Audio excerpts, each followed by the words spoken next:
We don't even notice how much we are unconsciously keeping ourselves in a fear state by what we're consuming, what we're watching.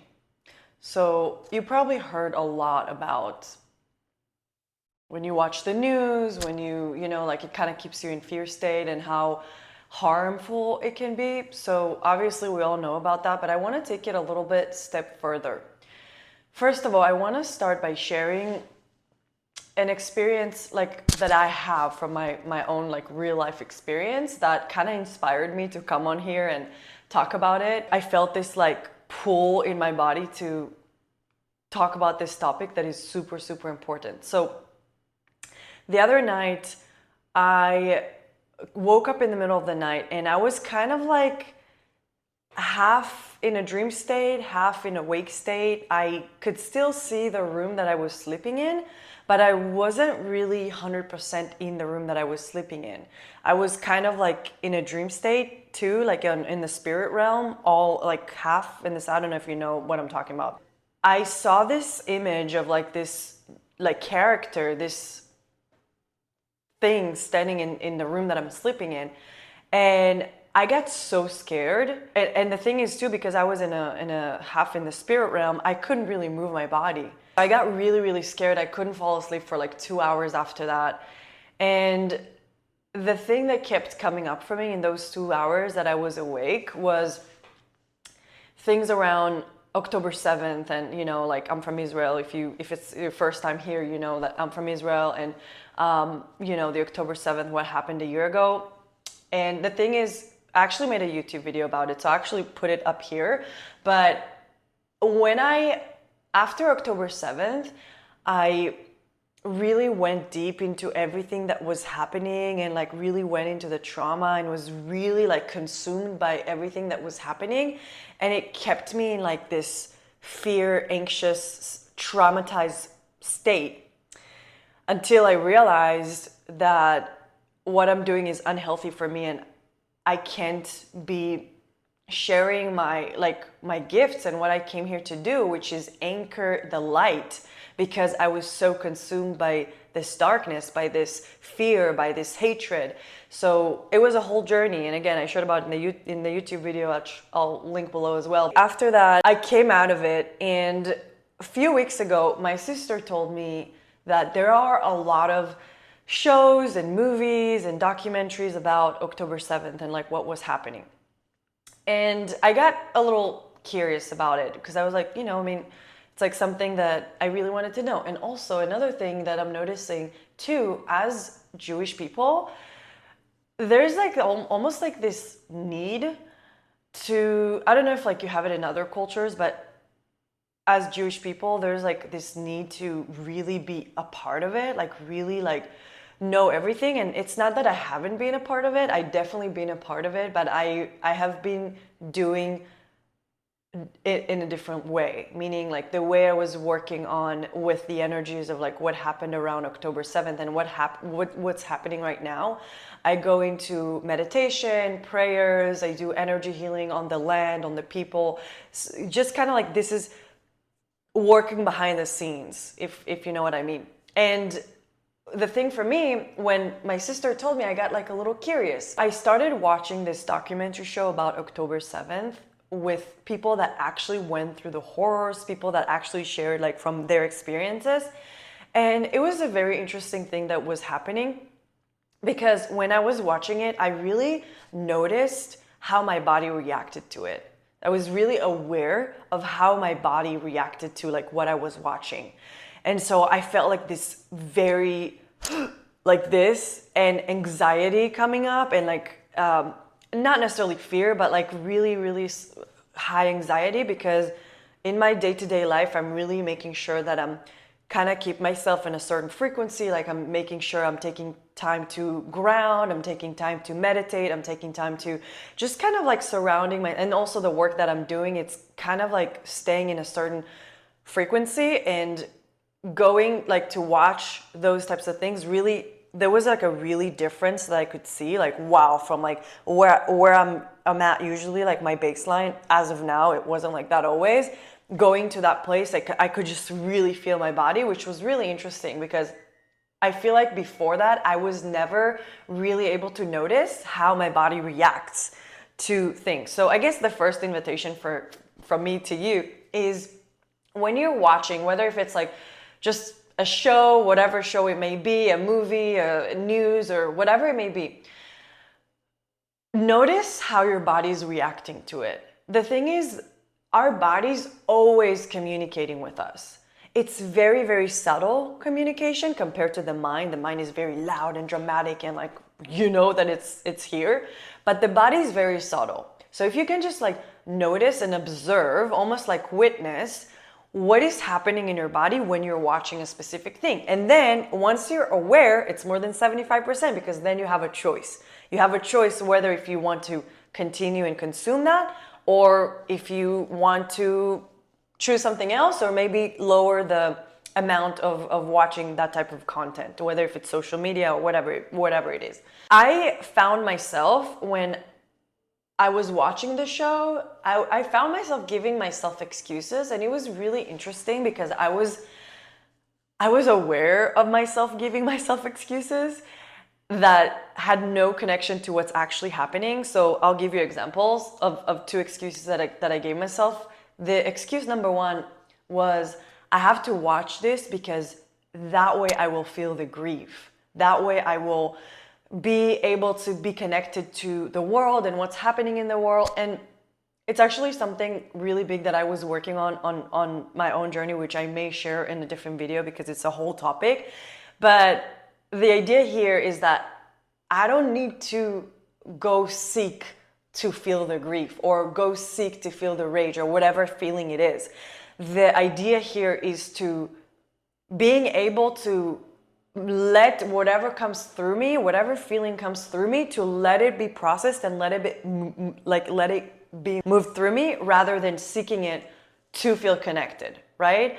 So that's like a pattern that I was noticing in a recent insight that I had on my journey, that kind of like seeking those places to feel connected, which sits on a very, very deep pattern from childhood, which again, I may share in a future video.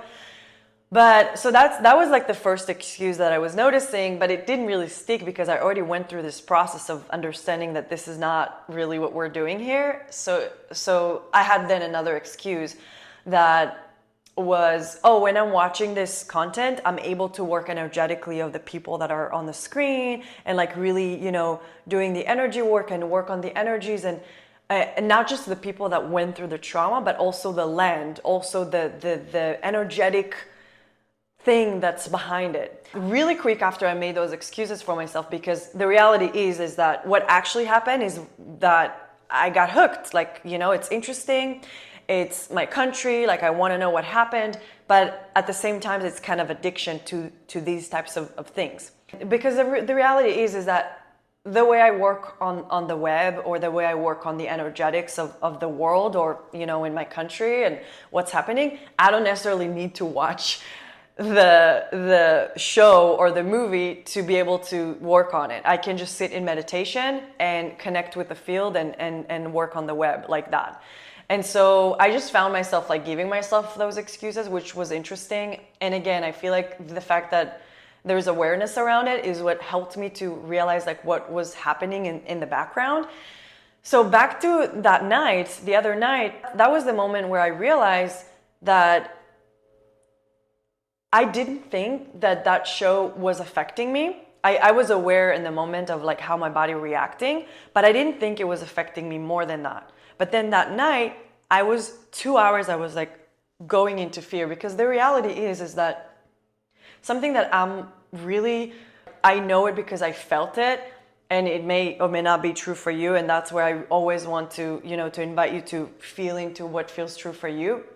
But the way I experience like the spirit realm and all of these experiences that are happening, it's just like so unfamiliar in our concrete world. And it's not like I remember how I was connected once and then got disconnected, like a lot of people that are psychic, or a lot of people that are connected to the spirit realm. Like they had a connection when they were little and then they got disconnected. I personally don't remember having a connection. So for me, it's a totally foreign experience to experience the spirit realm. But on my journey in the past 2 years or so, I learned and I felt that there's nothing to be afraid of. Like that actually I created an illusion and like separation from me to the spirit realm. In reality, we're all the same. Like we're all one consciousness. Like if I'm able to connect to myself, I'm able to connect to the spirit realm. And it was interesting because that night it was like, wow, I'm really in a fear state. Like even though I know there's like nothing to be afraid of, and I know that I can feel like the energetics of what was arising in the room that night was some type of spirit guide or some type of being trying to connect with me. And I feel like they're trying to connect with me a lot, especially during my sleep. I feel like that's like the time that I'm getting the most interesting interaction, to say the least. After those 2 hours, I was able to kind of like drop in.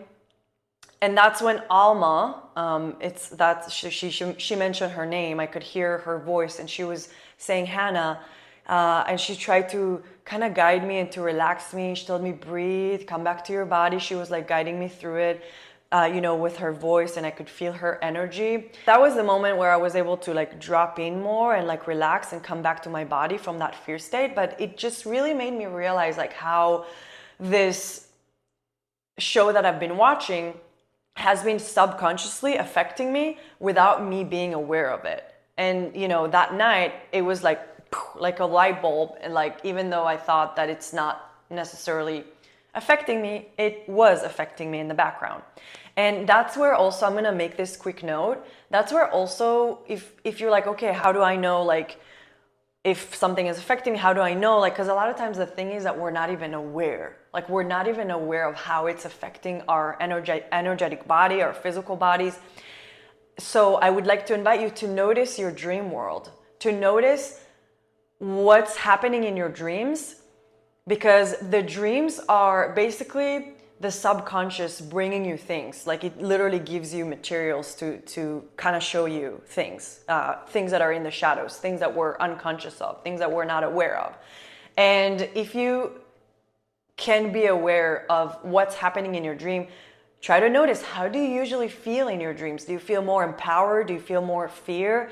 And it's not like one, it could be, you could have 3 dreams in one night and each dream is going to be completely different.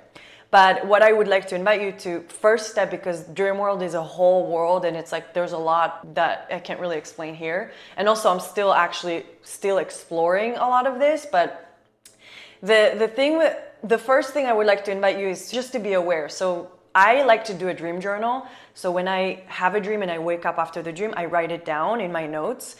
If you sleep by yourself, I would recommend to use a voice note.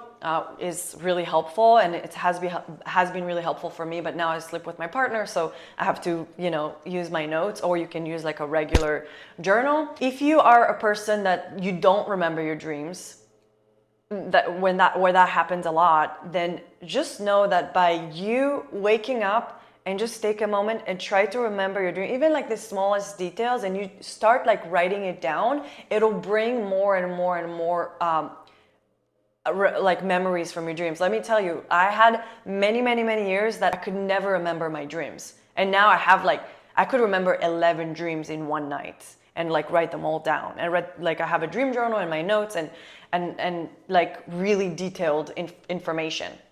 And so also I kind of want to put it like a pin here and mention that the dream world is associated with the third eye chakra. So if you feel like you don't remember your dreams, or you have like nightmares, or you have like different experiences in your dreams, just know that it's associated with your third eye chakra. And why is it helpful? Of course, there's a lot there in the chakras, and third eye is the chakra that's like connected to the spirit realm. Like throat, third eye, and crown chakra are connected to the spirit realm, where heart is the bridge between spirit realm and physical realm. And then we have the lower ones, so the root, the sacral, and the solar plexus. And when you try to open up your third eye chakra, you have to start from the first energy center, which is the root chakra. You have to start from the base, because imagine you building a building and you have a really weak foundation of the building. Like, the entire building is going to be wobbly and like super unstable. So you really want to create that strong foundation within you in your root chakra. And there's a lot in here, but the lower chakras are usually more connected to your healing journey, like to healing trauma from childhood, ancestral trauma, past life trauma, negative programming. I mean, actually negative programming is kind of everywhere, and also trauma, but like the lower energy centers are more things that are related to this physical world that we live in. So when I work with clients, we always start with the lower chakras to kind of build a strong foundation, because when you do have a strong foundation, then it's safer to go to the upper chakras. Meaning, a lot of times when people just like open their third eye and like their lower chakras are totally jacked and totally like unbalanced, it can create, how am I going to say it? It can be like, I would say this word, it can be dangerous. It could be, if someone has an awakening and like they're open, like they open up here, but their lower chakras are totally out of whack, it can create instability. It can create like severe mental illnesses. It can create illusions. And again, like those things they're not very rare, but like you want to be mindful about, if you're trying to open your third eye, you want to start from your root as a baseline. But if you're working, if you did, do a lot of like lower chakra work, you feel pretty grounded and solid, and you've done this type of work, then you can have an intention. Regardless, you can have an intention before you go to sleep. You can literally say an intention. My intention is to remember my dreams, or my intention is to balance and heal my third eye chakra. Or again, if you start from the bottom, you want to start from the bottom. So you say the same thing for the root chakra. If you want to go into more depth and details about it, if you're not sure, I have a free chakra guide for you to grab in the description below. I'll link it below. And if you really want to go into the deep work of really working with your energy center and your physical body, then I want to invite you to, in the description below, I'll link my website. You have a client application form to fill out where we can basically see if we're a good energetic match. The way I work is we are translating whatever it may be, physical, emotional, mental, or energetic, to the physical body. So that's where the somatic work comes in. So we're kind of identify where it's at in the body. Let's say it's in the chest.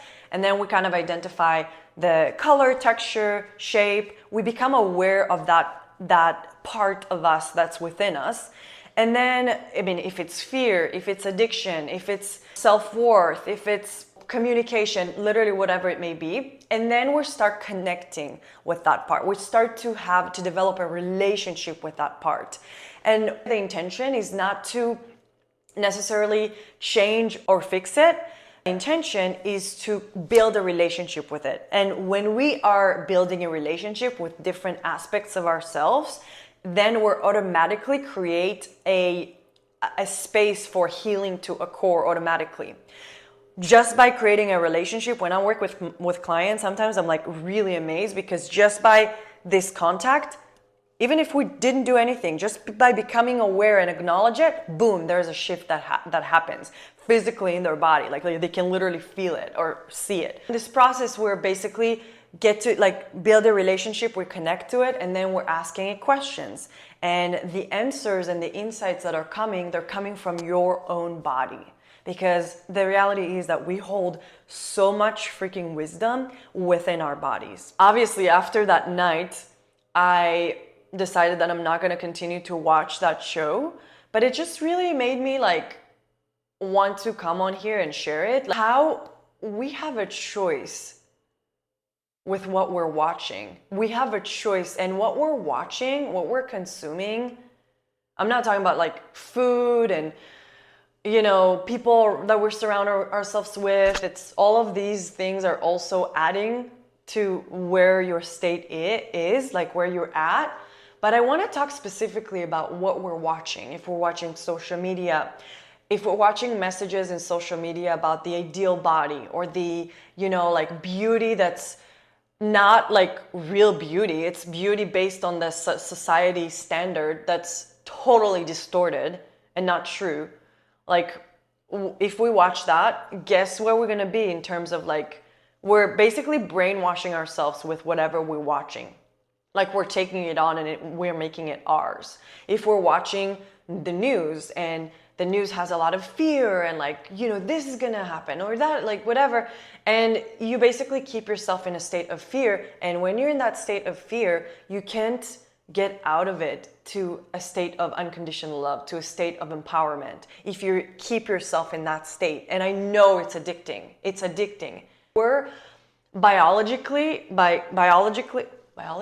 is that the word? We biologically are designed to attract to fear. And it's something that is very, very, very, very deep ingrained in our energetic body, like from thousands and thousands of years ago. The reality is today, most of us, we live in an environment where there's so much that's happening. Like, we don't live in a tribe where we have to be super alert when there's like a real threat happening at every moment, or like some other tribe come and murdering like all of our tribe. It's most of us, I know some people in the world are having these similar experiences, but most of us don't have it. But then yet we're so programmed to be in that place, and so we're finding different ways to keep ourselves in that state, because it's a genetic thing that's being passed down for thousands of generations. I just want to say it because I think it's really important to understand that we have a choice. Okay, we have a choice whether we want to stay in that place or whether we say like, that doesn't work for me anymore. If you're like, okay, I'm noticing that I'm addicted to this show or this like action show that makes me think about all these murderous like thoughts and all these like really weird thoughts. First of all, it makes sense, and the work that you can do with kind of help yourself, if you feel like you're really addicted to it and you can't break away from it, then ask for support, ask for help. First of all, be aware of what's happening, because that's always the first step. 75% is being aware of what's happening, being aware that you're addicted, right? That's the awareness is like the number one thing. And once you're aware, you're like, okay, I'm either going to try to do this, and that to help myself, to choose something that I deserve. Like, I deserve to be in a state of unconditional love and empowerment and joy and bliss. I deserve, it's my birthright. I either want to choose to do something about it, whether if it's maybe limit my news consumption for 3 hours a day to 1 hour a day to begin with, okay? Maybe it's adding meditation every day. Maybe it's adding breathing exercises every day. Maybe grounding in the grass outside. Maybe journaling. Maybe what is it for you that will help you to connect more to yourself, right? So that's a really important piece. And another thing that I wanted to talk about is really, really interesting phenomenon that I'm noticing in the spiritual / healing content that is on YouTube, that I'm really noticing a lot of the times that the hook is fear-based too. And that just kind of reflects on how much we're being so programmed to get hooked by the fear, right? So even people that are like, talk about love and light and, and ancestral healing and 5D and all of this like new earth and all of these like things that are supposed to be anchored in light, but the hook is still with fear. Like, I literally saw like a YouTube video of someone that the thumbnail had a earth burning on fire. And it's crazy because they don't talk about this in the video. It's not the content that they talk about in the video. If you enter the video, it's actually all about empowerment. It's actually all about helping others to kind of come back to themselves.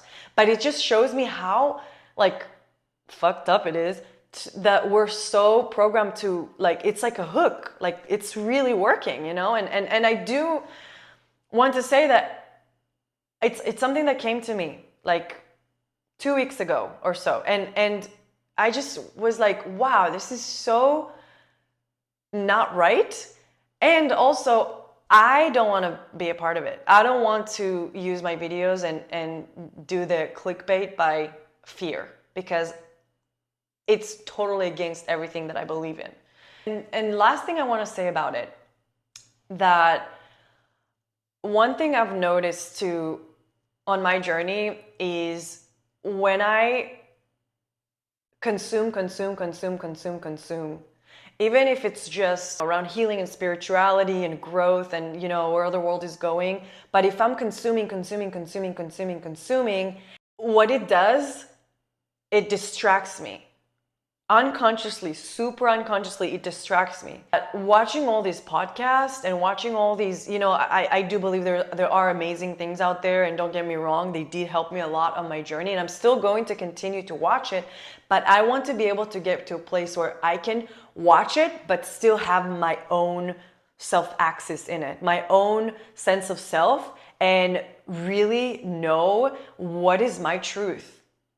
And it's not that, like, there was some videos that I watched of people, and like some things I really resonated with, some things I didn't, but there's also like a lot of layers to it. But the thing is, if I just consume, and I take this from here, that from there, this from here, all of these people and what they believe in and how they see, and it may be their truth, but if I just consume, I just take all of these things on by those people that are sharing what they believe in, and I take it on, and I don't have an opinion. I don't have like a thing that I'm believing in. I just taking on like other people's things. And a lot of these things can be programmings. A lot of the things can be their projections or whatever it may be. That's why I always really like to invite you to really feel to yourself, to your body, if it feels true for you, right? So like I am sharing what I'm feeling called to share, and then you can kind of like look at it as a buffet. I heard someone say that sometime, and just kind of take whatever you resonate with, whatever feels right for you. And I really want to encourage you to do it. And the way to do it is to really feel in your body how it lands for you in your body, right? It's totally okay to consume, and being aware of where you at with the consumption, maybe monitor the amount of the consumption, or maybe add time for you to really truly connect with yourself in presence, to really truly connect with your breath, connect with your inner wisdom, because the inner wisdom that's going to come within you, it's nothing like what you're going to see out there. And I know a lot of what we're seeing out there is from other people's inner wisdom, so it is interesting to learn, because there are things about that person that shares something that I didn't receive from my own inner wisdom, but what I receive from my own inner wisdom is different. So I do like to receive information and knowledge and wisdom from others and learn from others, but on top of that, have my own place of my own wisdom, and have my own truth and have my own opinion about different things. What do I believe in? I don't want to just like, oh, I believe this person because they said that. Oh, believe that person because they said that. Because, oh, this person, I really like what they say and I really resonate with them usually. So everything they say is exactly what I believe in. Even if you do, watch those videos and, you learn, from those videos, that again can be really super helpful. But to also add to it, to connect with yourself and feel for yourself from your own inner wisdom. And that takes time. It takes for you to choose to connect with yourself, to connect with your heart, to connect with your body. Whether if you dance, whether if you, again, all the things that I said earlier. I would say it one last time. It's a choice, and you can choose. You can always choose. In every moment you have a choice. Every single moment you have a choice. If you think that you don't have a choice, that's a story. That's not true. You do have a choice. That's all my spiel for today. Thank you so much for watching. If you found this video helpful, if you liked this content, I would really appreciate if you Share in the comments, how do you feel about it? Where does it catches you? How do you resonate with it? Maybe you don't resonate with it. I would love to hear from you. And if you found it helpful, I would love for you to share this video with your friends and your family. And please hit that subscribe button if you haven't already. And I hope you have an amazing day.